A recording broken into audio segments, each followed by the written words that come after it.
Welcome, I'm Lee Muirhead. And I'm Michael Croker, and this is Living Proof.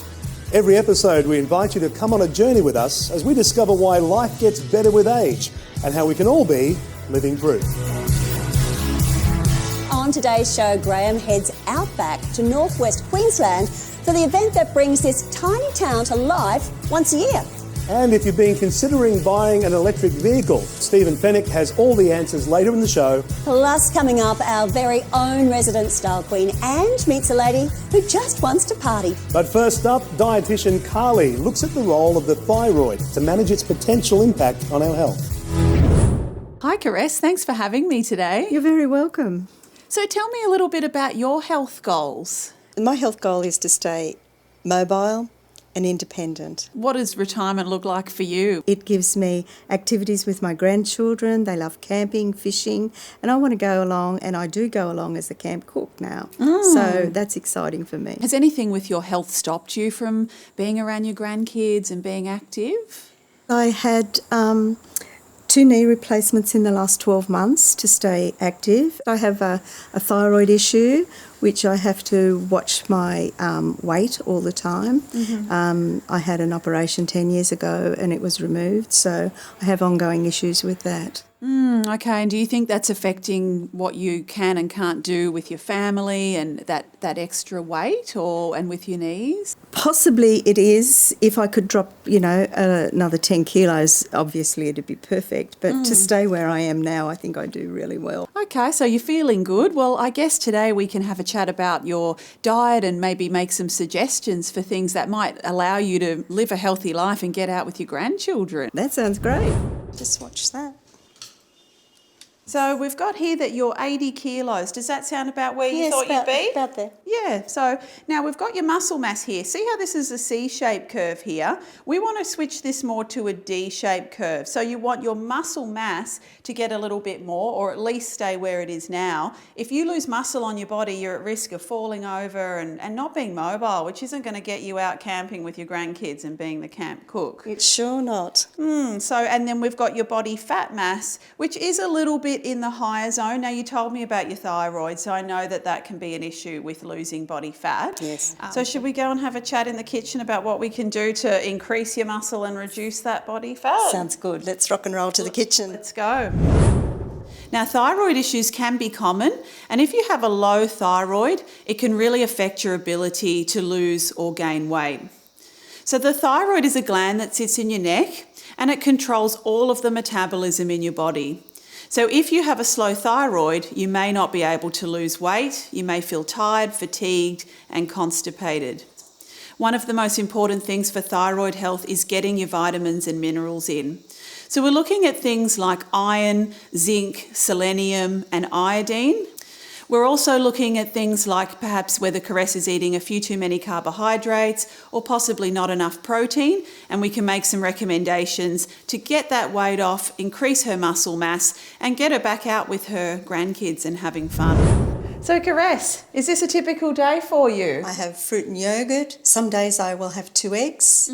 When my grandchildren come, we have fruit bread. And is this lunch, your chicken salad? An average lunch, yes. And this would be dinner, your chicken and vegetable? And I vary from chicken to fish to different seafoods. I quite like seafood. So you like a cocktail, Caress? Yes, it's nice to celebrate of an afternoon with the neighbours. And do you mix things like ginger beer with your cocktails? Usually ginger beer. Okay. Yes. So what I would suggest is perhaps reducing some of the sugary mixes with your drinks, going more for like the soda waters with your vodka and gins, and flavouring them with things like lemon, lime, fresh mint and fruit. So there's a few little things here for thyroid health and metabolism that I could suggest you do. The pink salt often people think is the healthiest salt, but for good thyroid health we really need a mineral called iodine, and that is mainly found in Australia in iodised salt. We also want to include high mineral foods with things like zinc, selenium, iron, things like your pumpkin seeds here.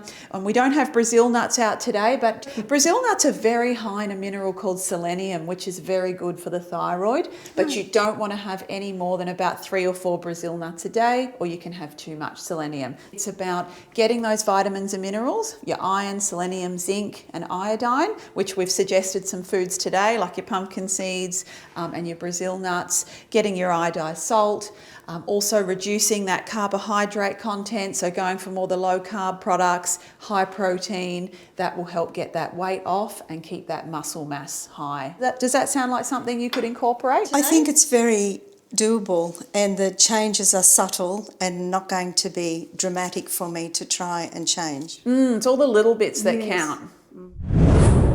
It's interesting, isn't it? So much of this is all about those micro choices that we make and how they add up.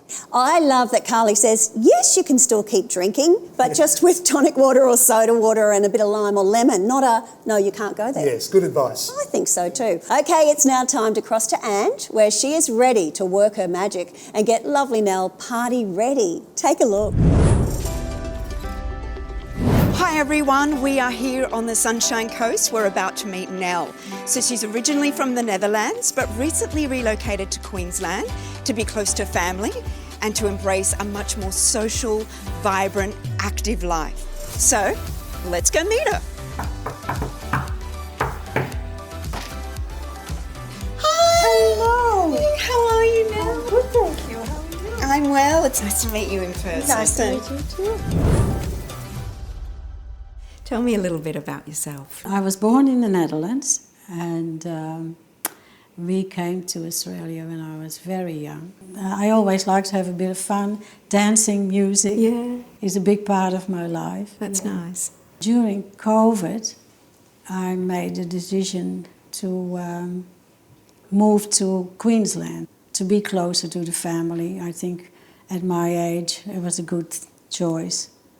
Now that I'm here, I'm starting to enjoy it, and I chose this lifestyle village because they have things on for the community, and you're close together. And hopefully when the clubhouse is finished, we'll have a few more parties here. Yeah, I can dance a that bit would be more. great. You need to have a partner though. Well, I'm sure you can find one now. Especially when we get you all made over and in a beautiful, beautiful dress, maybe that you could party in. Is that what you'd like to achieve? A partner? No. No. A dress. Would you like to your style? To look good, of course. Yes. Yeah. No. Yeah. No. So do you find you're more casual and you'd like something a little bit dressier? I'm probably more a casual person, but I'd like to have a nice party dress. Yeah. Oh, that sounds good. Yeah. Well, maybe we should go into your wardrobe and have a little look. Is that okay? Yeah. Very nice. Well, I'm very excited to see all your lovely pieces because I already can see you love your print and you love your colour. Is that right? I do, yes. I'm going to have a little look.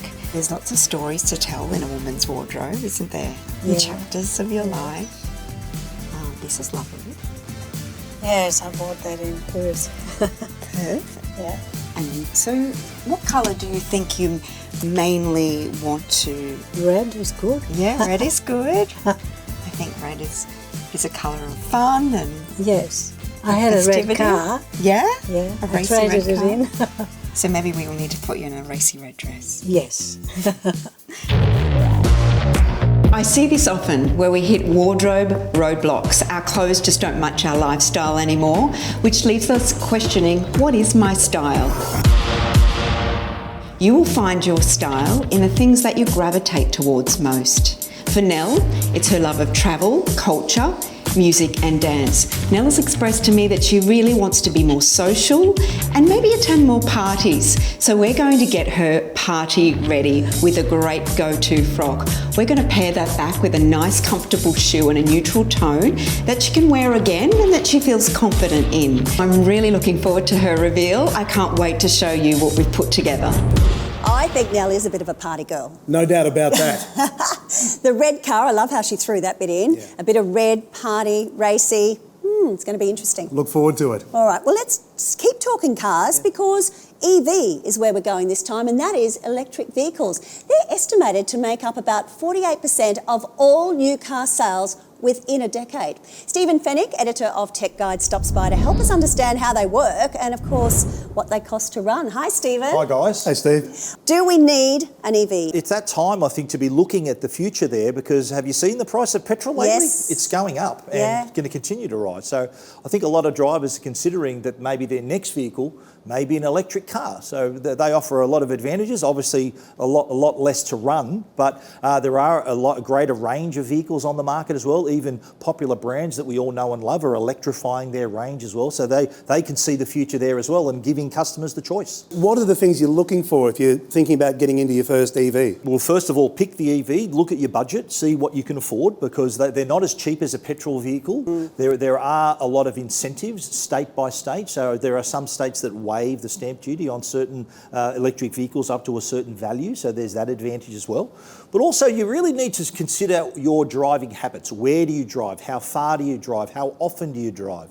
And making sure that if you do decide to make the jump, knowing that there are places to charge the car as well, whether that's at home, whether that's in the street, at a community charger, at your office. When you are weighing up those options, you really want to know that you'll be able to charge the vehicle whenever you need. Yeah, but electricity bills are going up. So you're asking us to power up with electricity. So cost-wise that way? I guarantee charging electric vehicles is a lot cheaper than filling up a tank of petrol. Wow. So there is a big saving right there. The electricity costs on average, if you're charging a car from, say, low percentage to full, you're probably looking at about $15 to $20.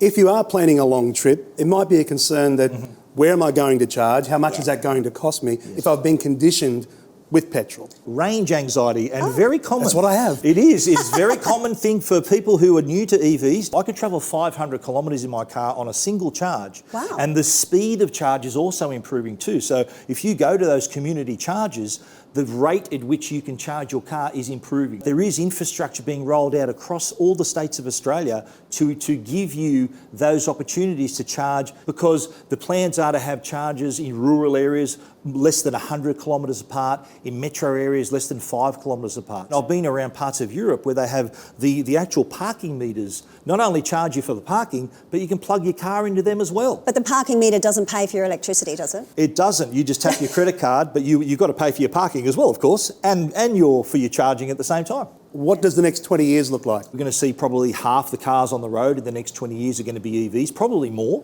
You're going to see a lot more infrastructure, so a lot more places where you can charge your car. A lot of people who live in apartment buildings, there'll be facilities for them. There'll be a lot more places in the street where you'll be able to charge, because not everyone can park off the road. A lot of people have to park in the street. Yes. And if you've got to charge your EV, you want to know that you can charge it right there. Yeah. Okay. So summing it up, the benefits of an EV. Yeah. Well, benefit is less to run. Yep. Also, check out your budget. I reckon these are the things you need to consider. And also look where you drive. Just look at your driving habits. On average, we drive 35 kilometres a day. So it's not like we need to charge our car every single day. Okay. But knowing how far you drive, how often you drive, where you can charge it, these are things to consider. If you can tick all those boxes, you're a candidate for an EV. Steve, you have eased my range anxiety. Yes. I'm Thanks, glad to hear Dr. that. Steve. Thank you so much. Pleasure. Coming up next on the show, they've been called ships of the desert or beasts of burden. But Graham gets up close and personal with the stars of this annual Outback race day in a tiny Outback town.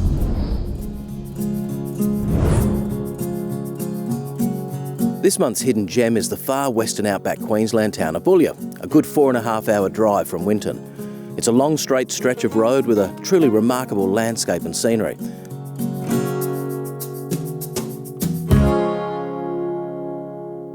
Hello, Graham. Nice to meet you. You are? Clara. Clara? Stoney. Stoney, how are you, Stoney? Good, thanks. So you guys are the owners of this fine establishment? Yeah, no, I've been here for about 17 years. I bought here with my family. The coolest thing about owning a pub is actually you can just tell anybody whatever you like because you can't get into trouble. Town's not close. Oh, it's only 170 k. Only 170? Yeah, Oh, that's down the road. It's not like you can ring in your casuals That's to true. get them to come I would imagine for there a few wouldn't be too hours. many around. Or duck down to the bank, get some change. Yeah. Yeah, that'd be hard as well, wouldn't it?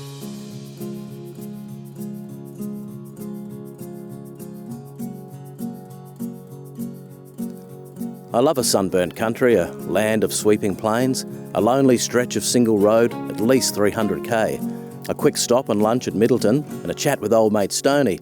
He says, go check out the lookout, just up the road. Took us 1 full hour by car. But to say the view was worth it is an understatement, and it's not just me.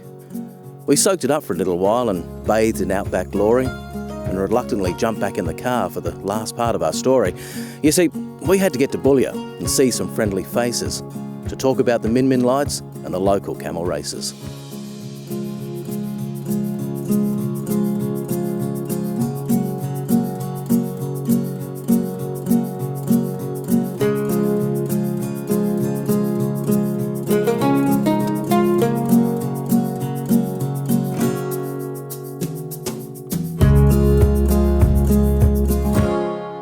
came to Bullia as a just not quite 18-year-old. Yeah, met a sandy-haired, blue-eyed boy, and 2 years later I was married. Now, look, speaking about town, what's the attraction? The freedom. Yeah. The freedom. When my kids were growing up, the river, the motorbikes, Yeah. the horses, and yeah. Tell me what you know about the Min Min lights. I was doing mail runs and I seen this light off in my side vision. It was moving and I thought, well, there's no road down there. I decided then that, I'm just going to pull up and watch it. So then it really had fun, this light. It was jumping along the top of the trees it was exactly like the old aeroplane jelly ad. Oh, yeah. Bounced all over the place. And it's just one light? Just one light. Just watching that light was like it lifted all the weight off my shoulders. I was very late for my mail run that day. I bet you were.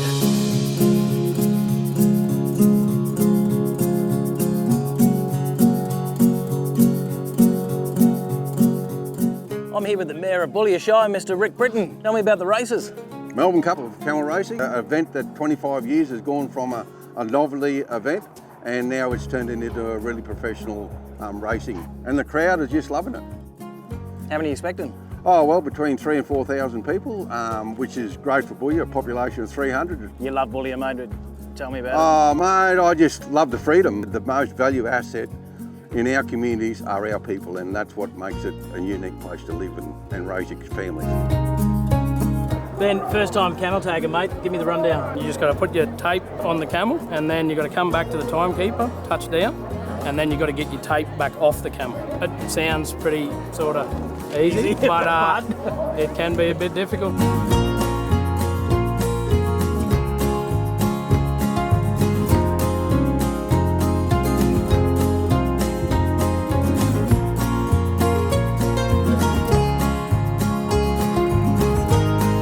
G'day, Danny Lee, how are you? Good, And good. this is Charlie, hey? Sure is. Oh yeah, righto. Charlie's 6 years old. When he comes here, it's the coffees, it's the lollies, it's the cokes, and selfies. Loves selfies. Loves a selfie. Loves a selfie. And as a visitor and a race goer, what's the draw? It's the biggest camel race in Australia. People coming from all over the place. Worldwide, that a lot of people do come over, so they'll come over, have a bit of a chat. And, we want people to come here to not just have a look at, the camel races, but Bullia, see, meet the locals, have a talk, have a yarn. It's just keeping the town alive. And thanks, Charlie. Good on you, mate. Thank you. Thank you very much. Yep. Mwah. Mate, can I grab 20 on Pete?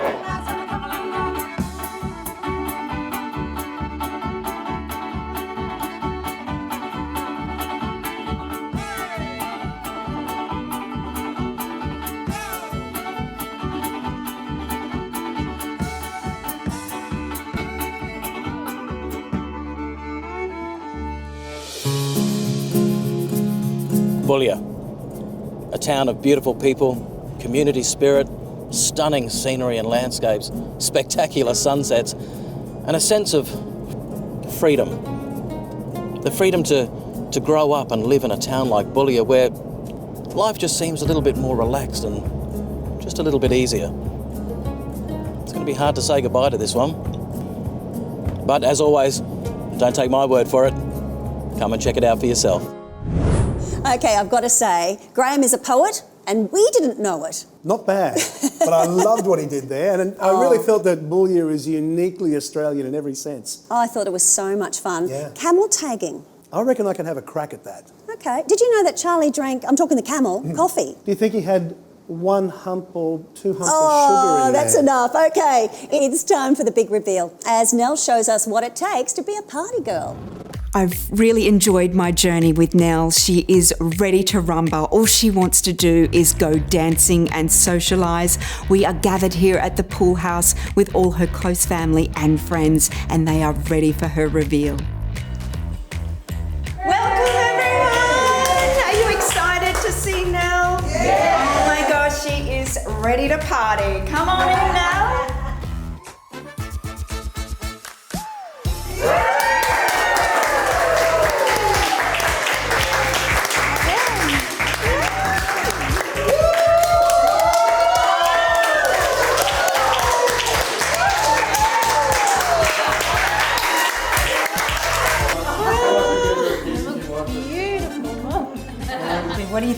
Nell's new look? Oh, I love it. The dress is beautiful and your hair's beautiful. You look lovely. Thank you.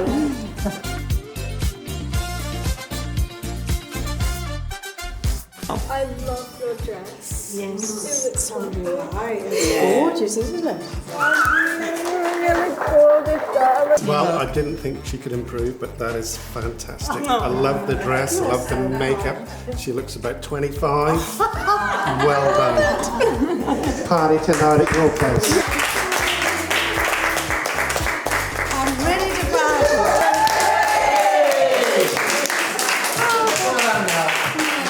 Yes, I think it suits me very well. Thank you so much for today. It's been an eye-opener. Oh yes, red is definitely Nell's colour. No doubt about it. Yeah. And she has a smile that lights up the room. There's so much joy on that big reveal. And did you see the way she was swishing that dress? She's ready for the dance There was a floor. lot of swishing, and Yeah. I saw echoes of Marilyn in there, I think, Oh, too. yeah, I did too. Just a little. Well, that wraps up another episode. Of course, we are always grateful to our amazing guests who invite us into their homes, get out of their comfort zones, and share their favourite travel experiences with us. And we can't forget Graham and Stephen and Carly, who all help us become living proof that life just gets better with age. See you next time. See you then.